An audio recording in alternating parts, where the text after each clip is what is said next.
Assalamualaikum warahmatullahi wabarakatuh. Halo, nama saya Delia Julianti dari Prodi Ilmu Komunikasi. Yang saya hormati Bapak Media Sucahya MSI selaku dosen mata kuliah pengantar ilmu komunikasi dan teman-teman sekalian yang saya banggakan. Di sini saya akan menjelaskan materi dari mata kuliah pengantar ilmu komunikasi, yaitu model komunikasi dan fungsi komunikasi.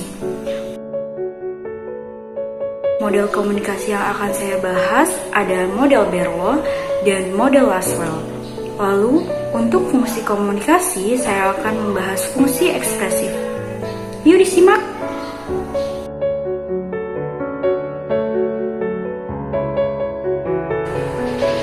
Yang pertama ada model komunikasi dari model Lasswell. Model ini dikemukakan oleh Harold Lasswell pada tahun 1948 yang menggambarkan proses komunikasi dan fungsi-fungsi yang diembannya dalam masyarakat. Lasswell mengemukakan 3 fungsi komunikasi. Yang pertama ada pengawasan lingkungan yang mengingatkan masyarakat akan bahaya dan peluang dalam lingkungan. Yang kedua ada korelasi berbagai bagian terpisah dalam masyarakat yang merespon lingkungan. Dan yang terakhir ada transmisi warisan dari suatu generasi ke generasi lainnya.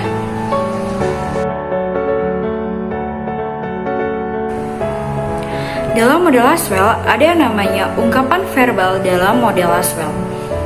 Yang pertama ada who, siapa, say what, apa pesan yang disampaikan, in which channel, melalui media apa, to who, kepada siapa pesan disampaikan, dan yang terakhir ada with what effect, apa efeknya. Maksud ungkapan verbal yang ada dalam model Lasswell yang pertama ada who, menunjukkan kepada siapa orang yang mengambil inisiatif untuk memulai komunikasi, dan yang kedua ada say what, berhubungan dengan isi komunikasi atau apa pesan yang disampaikan dalam komunikasi tersebut, dan yang ketiga ada in which channel, maksudnya melalui media apa.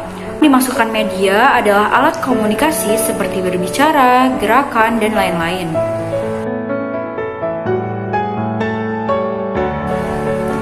Lalu selanjutnya ada to who, maksudnya menanyakan siapa yang menjadi audiens atau penerima dari komunikasi, atau kepada siapa pesan yang ia ingin sampaikan.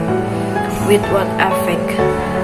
Pertanyaan mengenai efek komunikasi ini dapat menanyakan 2 hal, yaitu apa yang ingin dicapai dengan hasil komunikasi tersebut atau apa yang dilakukan orang sebagai hasil dari komunikasi.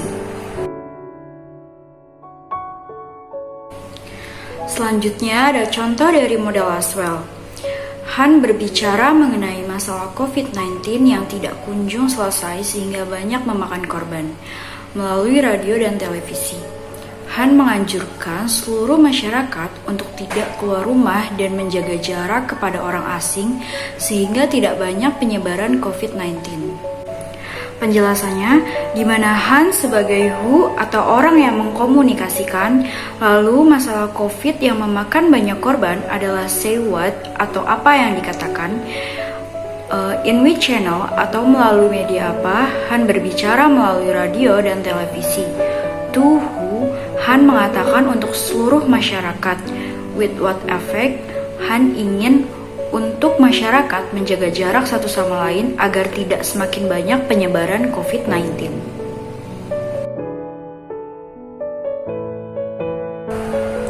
Model komunikasi yang kedua ada model Berlo. Model Berlo dikemukakan oleh David K. Berlo pada tahun 1960. Model ini juga dikenal dengan model SMCR. Kepanjangan dari source, sumber, ialah pihak yang menciptakan pesan baik seseorang ataupun suatu kelompok.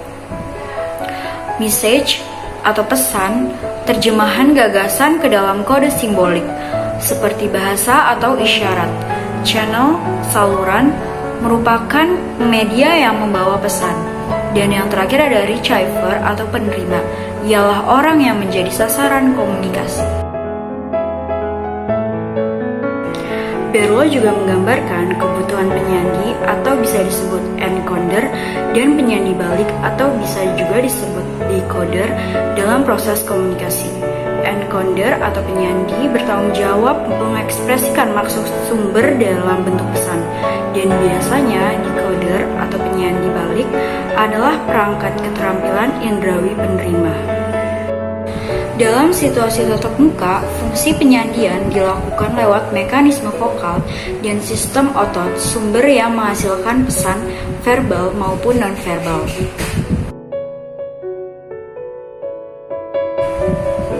Menurut model Berlo, sumber dan penerima pesan dipengaruhi oleh faktor-faktor. Yang pertama ada keterampilan komunikasi, sikap, pengetahuan, sistem sosial, dan budaya. Pesan dikembangkan berdasarkan elemen, struktur, isi, perlakuan, dan kode. Salurannya dengan panca indera, melihat, mendengar, menyentuh, membawi, dan merasai atau mencicipi. Kelebihan dari model Berlo adalah model ini tidak terbatas pada komunikasi publik atau komunikasi massa, namun juga komunikasi antara pribadi dan berbagai bentuk komunikasi tertulis.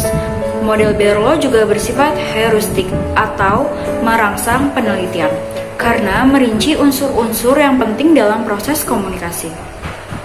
Model ini menganggap semua unsur dan pelaku komunikasi sangat menentukan proses komunikasi sampai pada tujuan yang hendak dicapai. Karena itu, antara sumber dan penerima mempunyai syarat yang sama agar pesan yang sudah dirancang dengan baik dan tepat dalam pemilihan saluran dapat menghasilkan komunikasi yang efektif. Selanjutnya ada fungsi komunikasi. Komunikasi ekspresif. Komunikasi ekspresif tidak otomatis bertujuan mempengaruhi orang lain, namun dapat dilakukan sejauh komunikasi tersebut menjadi instrumen untuk menyampaikan perasaan atau emosi kita. Perasaan sayang, peduli dapat disampaikan lewat kata-kata atau melalui perilaku nonverbal. Contohnya, seorang ibu menunjukkan kasih sayangnya dengan membelai kepala atau mencium anaknya.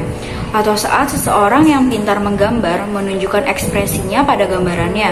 Saat ia sedang sedih, ia menggambar wanita dengan wajah tanpa ekspresi terlihat sedih dengan warna-warna gelap yang terkesan suram. Seperti yang disebutkan dalam contoh, emosi kita juga dapat kita salurkan lewat bentuk-bentuk seni, seperti novel, musik, tarian, atau lukisan. Banyak orang memang telah menggunakan sarana hiburan berabad-abad untuk tujuan propaganda. Contoh lainnya ada lagu-lagu perjuangan Indonesia.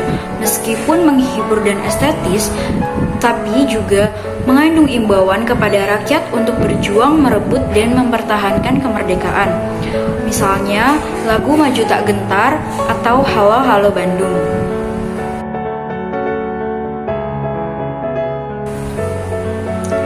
Lukisan juga sering mengekspresikan perasaan pelukisnya.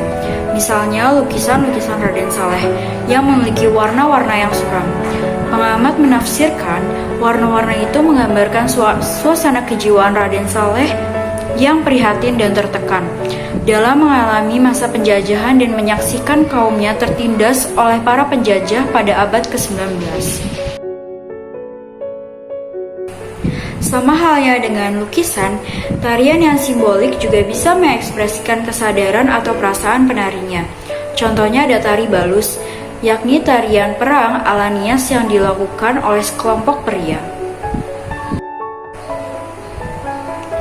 Tarian ini pernah ditampilkan sekitar 30 orang di gedung DPRD sebagai ungkapan rasa rakyat Nias untuk memperoleh kehidupan yang lebih baik dan bebas dari penjajahan serta ketidakadilan. Beberapa fungsi dari komunikasi ekspresif yaitu yang pertama ada mengungkapkan perasaan. Komunikasi ekspresif cenderung memberikan manfaat dalam mengungkapkan perasaan seseorang. Cara berkomunikasinya pun tidak terbatas, tidak hanya melalui lisan.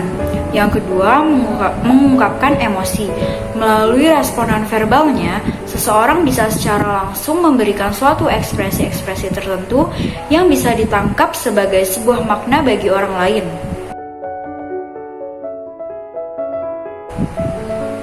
Dan yang ketiga ada memberikan informasi dalam bentuk selain verbal. Seseorang bisa saja mengomunikasikan apa yang menjadi keinginannya, pendapatnya, atau informasi tertentu melalui tarian, syair, lagu, puisi, dan lain sebagainya. Dan yang terakhir ada menggambarkan sikap dan sifat seseorang. Dengan adanya komunikasi ekspresif ini, seseorang juga bisa dinilai sikap dan sifatnya. Penilaian ini tentunya bersifat sangat subjektif dan tergantung oleh masing-masing individu. Baiklah, sekian penjelasan saya mengenai fungsi dan model komunikasi. Jika ada salah kata dan kurangnya, saya mohon maaf. Semoga apa yang saya sampaikan bermanfaat bagi diri saya sendiri dan teman-teman sekalian. Terima kasih. Dah.